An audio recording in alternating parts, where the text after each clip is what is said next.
Welcome to the Slop Farm. Enjoy the video. You begin by making sure both devices share the same Apple ID and two-factor authentication is active. This is the secure channel that links messages. On your iPhone Open settings, tap your name, then iCloud and enable messages. This uploads conversations to iCloud. Make sure the iPhone stays on Wi-Fi and plugged in long enough for the initial upload.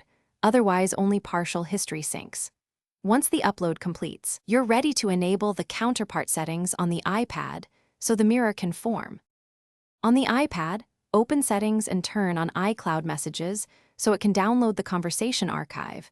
That action pulls the same store you uploaded from the iPhone. Next, go to Messages, Send and Receive and confirm your phone number plus any emails are checked, so new threads route to both devices. If you need SMS relay, enable text message forwarding on the iPhone and approve the iPad. This creates a live bridge for carrier texts. After enabling, give the iPad time to download attachments and indexes. Finish by restarting both devices to trigger any pending sync tasks and to ensure services re-authenticate cleanly. That often speeds index reconciliation.